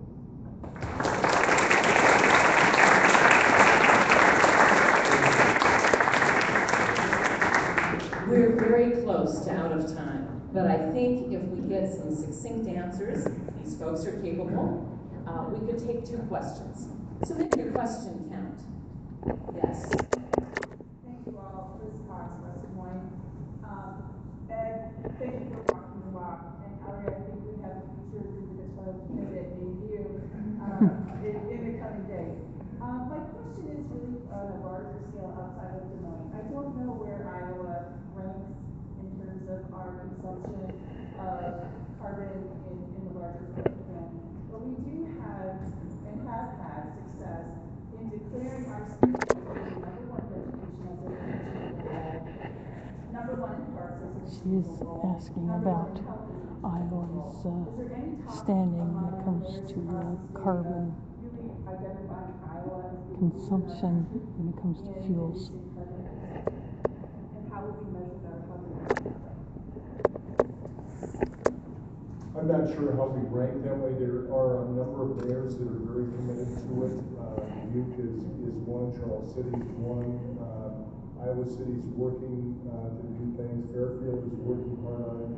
Keep in mind, there's 947 cities in the state, along with 99 counties. We need to work harder and see. I will tell you that when we had some climate gatherings, and quite frankly, we invited mayors from all across the state to attend the White House Task Force on climate resilience and preparedness and all that. Exactly about 6 of them came. So we need to, reach out and educate Iowans across the board, because I think there's a lot of people out that have been mentioned earlier that are still trying to educate them that they should be deniers and that we shouldn't do anything. I'm glad, by the way, that when we talked about how much coal is being used, that is Iowa coal. There used to be 23 coal mines in Des Moines. And quite frankly, I think we discovered after a while that it wasn't a really good idea. It was high sulfur coal, and quite frankly, I don't think we could see the sky all that often. Today, I think we've changed, but that was a century ago. Here we are in the 21st century. I think we've got a long ways to go in a lot of ways, because climate's affecting us in so many ways, whether it's the quality of our water. You look at having, those of you who might have picked up the Des Moines Register with USA Today piece in it, the depletion of our aquifers is really scary. It's not happening quite as bad in Iowa as it is some other places on the planet, but I've got to tell you, it is scary. But if the Bakken pipeline gets approved, State use groundwater, that will cross the major aquifers. let's work And together. that could definitely be a problem. Let's take one more. Has there been any significant attention to regenerative agriculture in this whole discussion? She asked about regenerative agriculture, which is I can just say my experience from that in France, walking across Iowa too. And could you repeat the question? The question is, has there been much conversation about regenerative agriculture? Was your description? Sustainable ag, organics. In France, I walked into a Chinese restaurant, and in Iowa, if you go to a Chinese restaurant, you don't know if you can get red wine. So I asked, "Do you serve wine here?" And he's like, "This is France." And of course, it's all local, And I knew it would be a bad idea to ask, are those potatoes real, or is that cream from a can or from a cow? Because in France, it's all local. And so we're seeing more and more of that here too. I mean, look at the popularity of farmers markets. We have the second best farmers market in the country. planting without the use of chemicals or organics. Sustainable agriculture continues to grow crop rotation, or in double digits. cover crops. So I think more and more of that is entering into the conversation. When the I had some of crop is that not talk being when I walked grown across Iowa, other and I things saw like it too that. across the country. More and more people are understanding we've got to be conscious about how we produce our food, because industrial agriculture is definitely having a significant carbon footprint. Patrick, did you want to add to that, or were you just handing the mic off? I was just handing the mic off. Okay, all right. Could I say one thing? Yes. I think a lot of us in this room are kids of parents that came off the farm, and my mother was one, came off one about home. Remember, my grandfather used to take me out. We used to have a garden in the backyard. For those of you that heard the story, I apologize, but he used to talk to me about the future. That we were stewards of the land, that we ought to, be out there taking care of it, and we ought to grow the topsoil. We ought to do all that. Well, in terms of that regenerative proposition, I'm not sure statewide we're doing really well at it, because in the 40 years that I've been hearing about all this voluntary work on the farm, Iowa State University ran a study that said over the last 40 years, we've eroded 50% of our topsoil. To me, that's concerning about the future of agriculture in Iowa, and not only about our ability to feed the world, but what about our grandkids and our great-grandkids being able to feed themselves and feed Iowans? So I think we have to all work together really hard to work on that exact subject, because I am not satisfied we're getting there as fast as we need.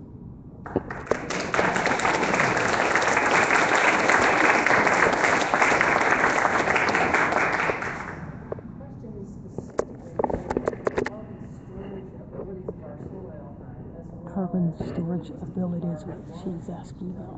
So she's asking specifically about the carbon storage capacity of our soils, as well as our soils' ability to keep water from running off. And I would have to tell you, it's not good. And I would as well, but I will tell you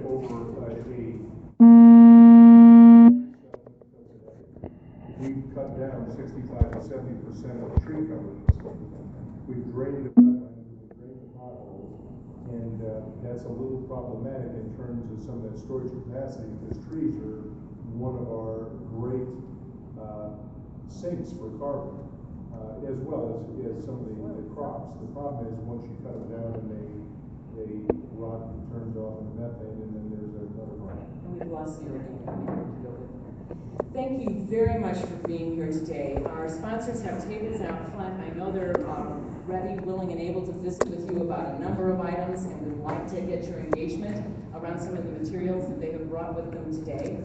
And since Ellery mentioned Harry Potter, I would like to say how pleased I am that this is a room full of folks for whom climate is not the Voldemort, the beast that shall not be named. Thank you for naming climate, framing it today in a way that we can all take action around it.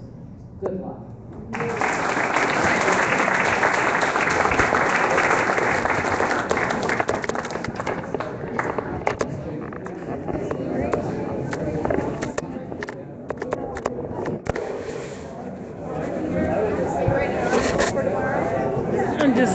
I just picked up my umbrella off the floor. I had stashed it underneath the chair. I was a little worried about the rain. You will remember from Iowa Public Television when you used to be a host. Well, you've got a good memory for that. Yeah, I've been around a couple of years. She's just like that, and I just sent her, I forwarded her your iMatter website. So I want to send a picture of that. Sorry. Gotta get your socks though. Thank you. Is that iMatter.org? Is that website iMatter.org? Yeah, I think so. Okay.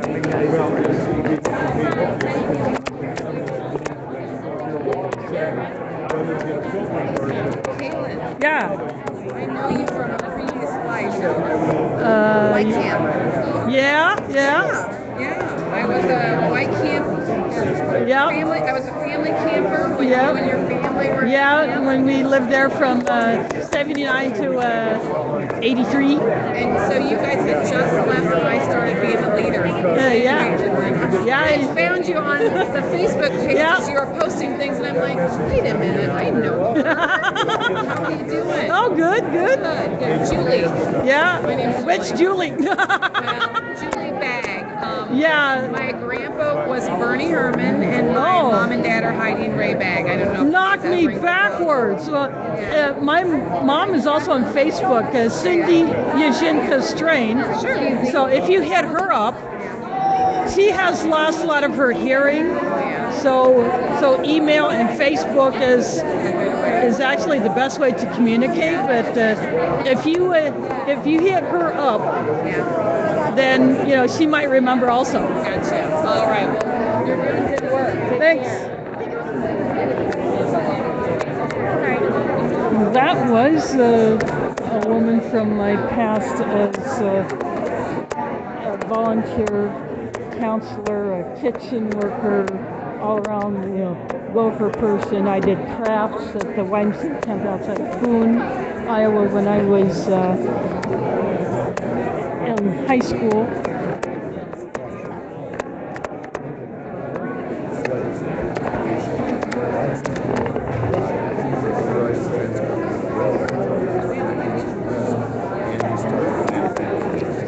So she mentioned some people that she became a counselor. She got old enough to be a counselor after my whole family had left and moved on elsewhere.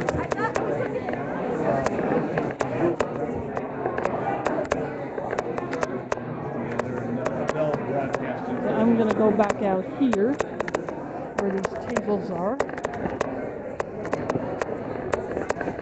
Hello. They're just hot off the press. We just made them yesterday. No, they feel like they've cooled off some. Sorry, couldn't resist. This is Climate Justice, Women, and Peace, which is on here.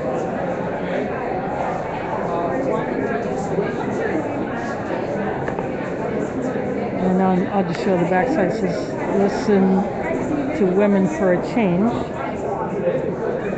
Justice and peace.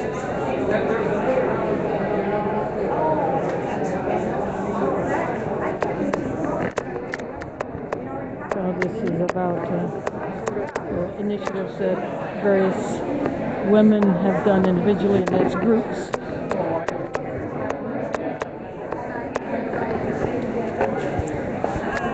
Hello. Yep. Yeah, I chicken scratched. This is the climate mobilization again. People are signing the pledge to mobilize to do various things. Various politicians have also signed it.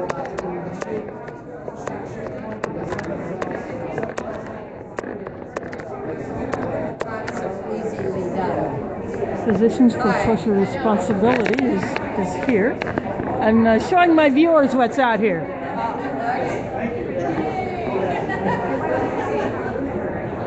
I have different things that they do.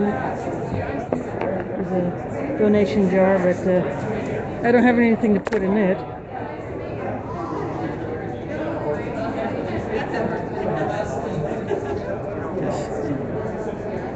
says books, not bombs. That's kind of it's like similar to food, not bombs.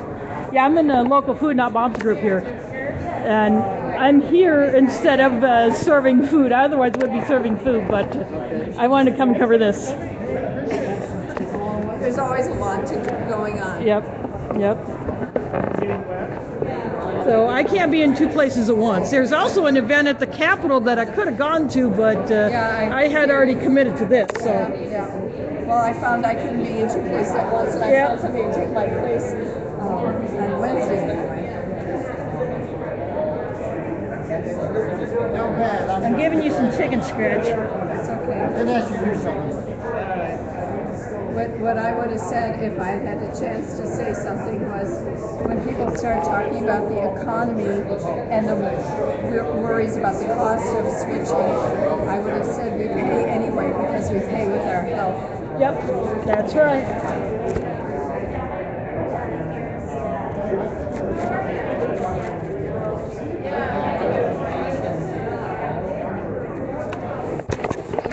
If you can read that chicken scratch. Again, I'm back in front of the Share Club table, and they're sharing it with the Iowa Interfaith Tower and Light. Hello.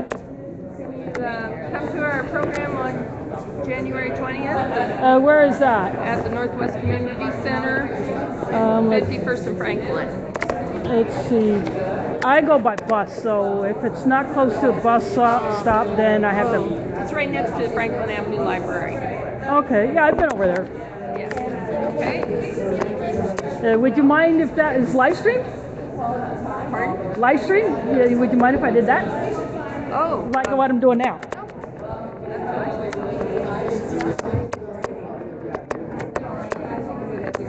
This is back at the Citizens Climate Lobby table.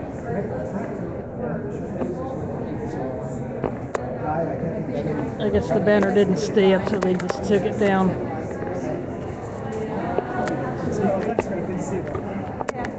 Sorry. Attacking you. No, you just found my big foot.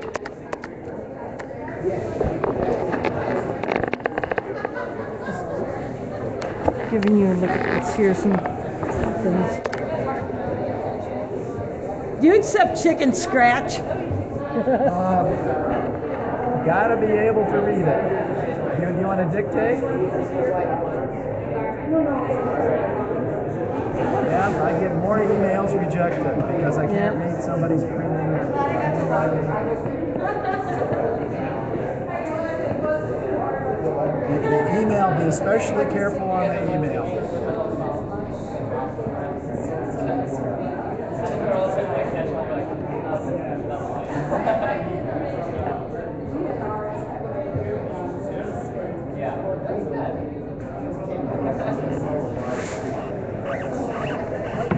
What's with the crutch? I was buying some fabric for this 4 hours ago. Buying fabric. There's my chicken scratch. Let's see if we can read it here. MILA dot STRAIN. Yep, 1004. 1004. 1004. We'll get it. Okay. Gmail, right? Yep. Gmail.com. Yep. You're welcome.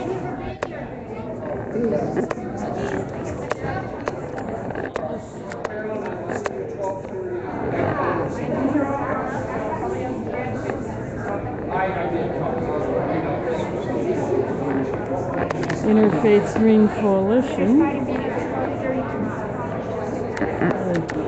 has a little bit of their stuff here.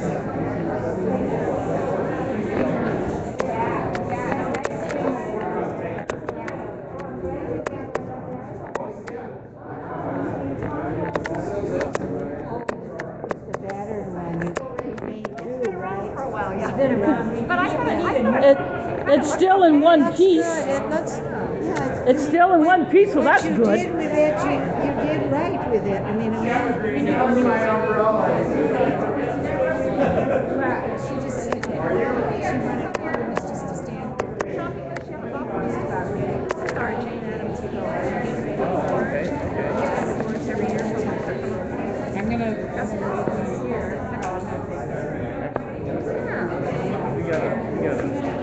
Yeah, granddaughter that would be very into that. Thank you.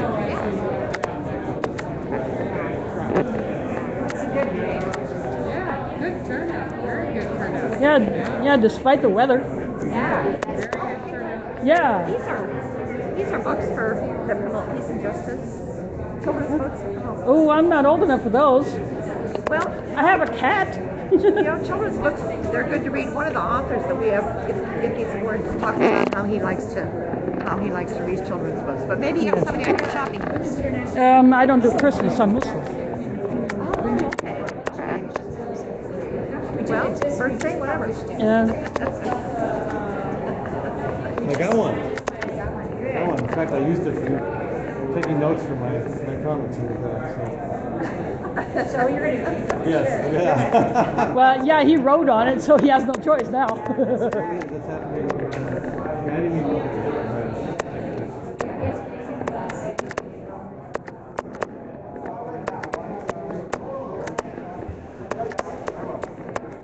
I'm gonna go back in here.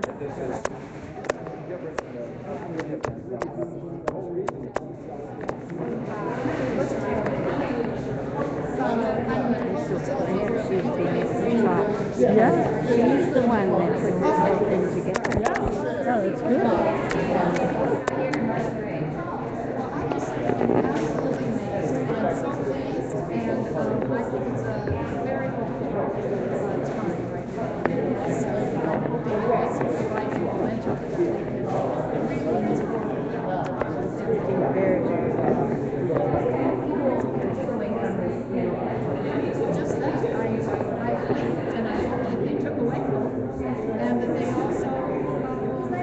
Interesting to see all that stuff that the mayor talked about that he saw at one of the displays. I would too. You know. He said it was scary that how the kind of things that turned out. Yeah, but just to see all that in one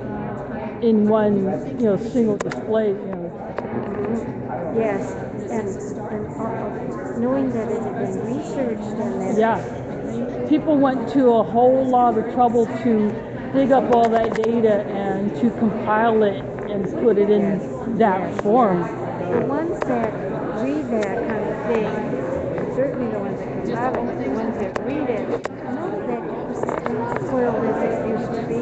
Nope. It's not spoiled. Oh. Nope. I mean, my dad was born in the town of Carbon.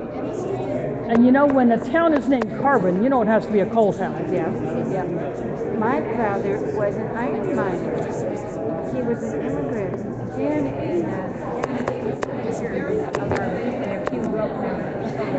And go for it. Okay, are you no. WILF is Women's International League for Peace and Freedom.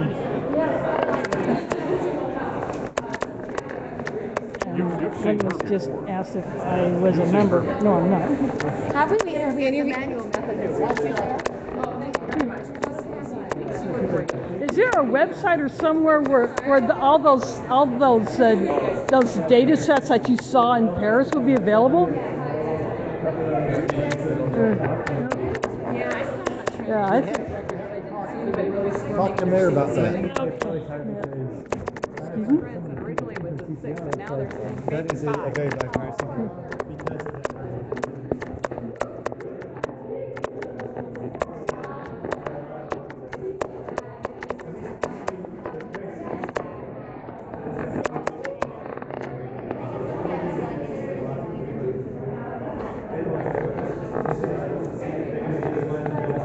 There's a lot of groups in the world that are very engaged, and I think it's expanding. It's an education of what circumstances are, what our opportunities are. I'm going to try to ask the mayor if he knows there's a way to see all of those data sets that we saw in Paris. There's a website or someplace where all of those can be seen at once. Because I think that would be something that the wider public should see. Application understanding and a connected piece in employment to our citizens will help move the ambition of all of our citizens and businesses in the state of Iowa to want to achieve. But you know, an event like we have just come out of here today, and nearly 100 people in the room that are volunteers with a variety of ages and people wanting to engage and talk about what the possibilities are, is very encouraging. I'd like to have seen a lot more elected officials here, but hopefully we can engage in these ways. Groundswell support, we'll reach out to all levels of government and let them know that what's happening.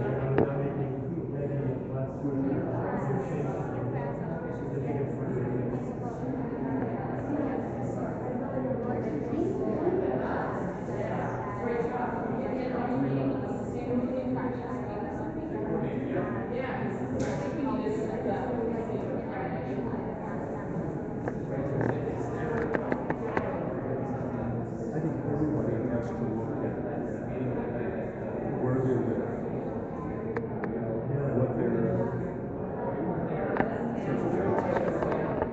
what their risk is, and what it is that they can do.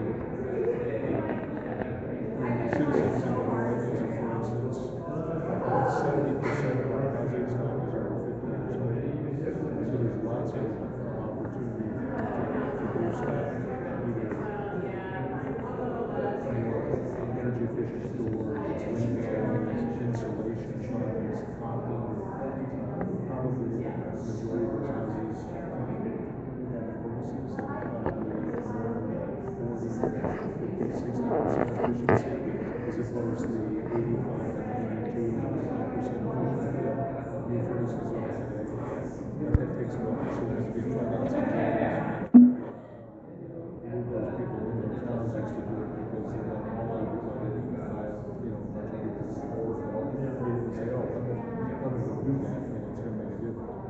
I think, but everybody ought to do what they can in their energy efficient plans that can help some people. People ought to look at where they work and how they get to work. If they can either carpool or they can use public transportation, they ought to consider it. That would cut down on the number of single vehicles that are on the road, and potentially whatever person in the morning, something is happening, it takes me 15, 20 minutes to get through, or 20 minutes to take a bus, and I have to go hang out for a while until the bus shows up. I would just go ahead and do that. I will say that we're seeing more people use bikes. Again, some of them bike to the bus or to the bank, put a bike on the back and get on the bus and go to work, and get on the bus station and pedal to work, and lock their bike up and go to work, and do the reverse on the way home, especially in the urban dry areas. I think those are possibilities. Again, rural Iowa, I would think probably a great number of those homes are observation. He is referring to our city buses have racks on the front of the buses that can hold 2 bikes, and the Dart Central Station has a locked room where people who pay a $50 fee can use the rack to lock their bike up, say during daytime hours or nighttime hours, or if they don't have a secure space to store the bike at home or at work or at school, they can store it there, and it is secure and is available to them when it's time for them to ride it again, or to take it, put it on the front end of the bus to ride to wherever they're going for their last ride of the day. All of our city buses, except the trolley style bus, have those racks. Surplus that they raise, I don't think it would Fortunately, I can't put my trike on it. And that room is not designed to store trikes, although I could put it in there if I used an end rack, but that would cut into someone else's space, possibly. So I just don't do it. Plus, I haven't dealt with that lock with a busted key in it.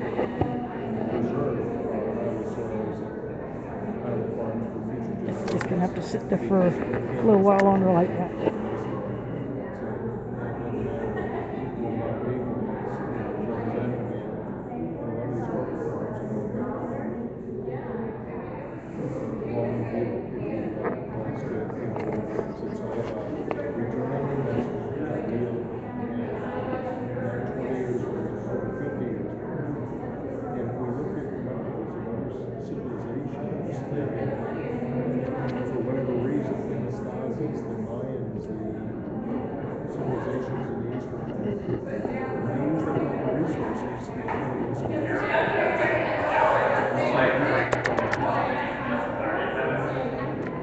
Just an announcement that the library building is closing in a half hour.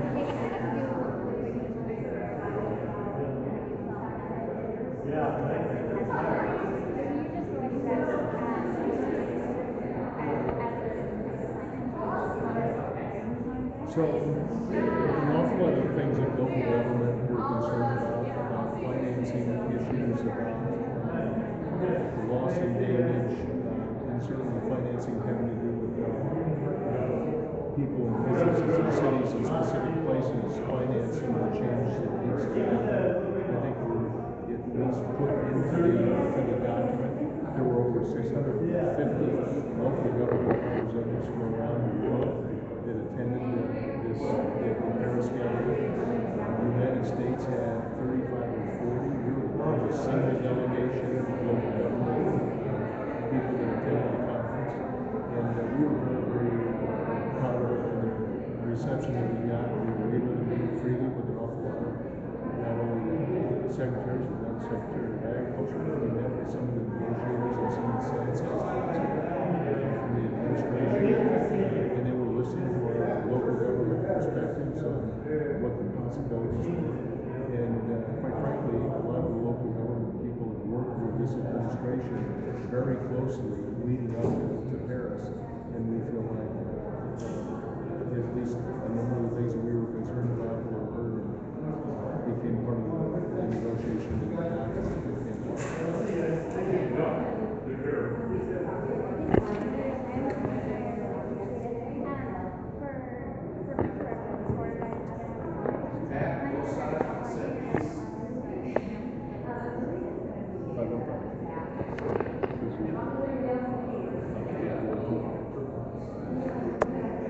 Or if you can't give me that, you have Amanda's number. He has just given his contact information so that if he wants to ask him future questions. Yeah, and put Amanda down there, and she usually can track me down if we're having trouble. Yeah. Is there a place where all of those images and data sets that you saw in Paris would be available, like in one place that anyone can look at, like a website or blog or something like that? If you go to NASA or a lot of that information is there. Yeah, that'd be a good thing for people all over the world to see that. Oh, it was fascinating. It really was. It's also scary. Oh, NASA website for NOAA. NASA is the National Aeronautics and Space Administration. NOAA is National Oceanic and Atmospheric Administration. So that is what those stand for. So he said either of those two sites have all those data sets that he saw on a bigger scale in Paris. I think you need a few more of these. Actually, we started out with about 5,000. What, that's all? And do we have, okay, this is basically it though. It's nice seeing everybody again. We handed them out at a big parade. Oh, And these, cool. These are leftover from And last at summer. the fair, we had. Yeah, county fair.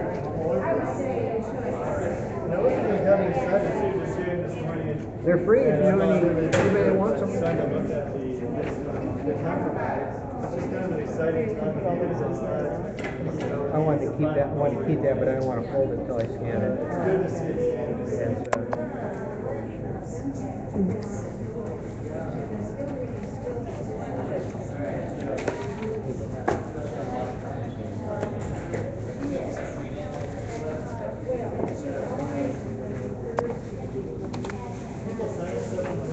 Hard to decide which one, you know? Take one of each color.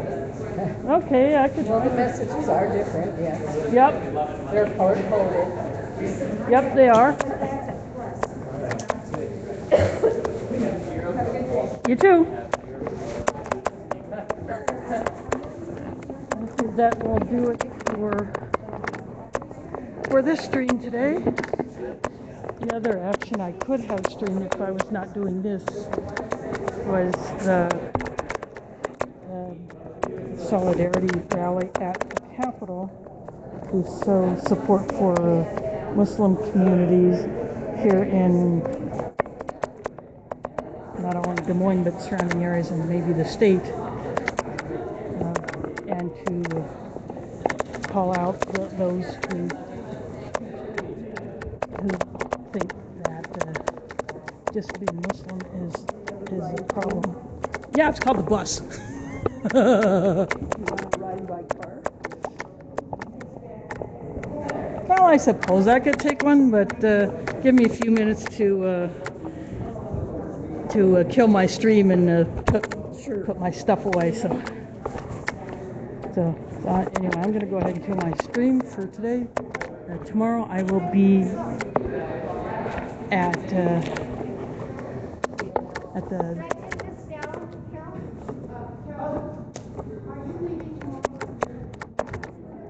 There will be a meeting with Iowa Utilities Board.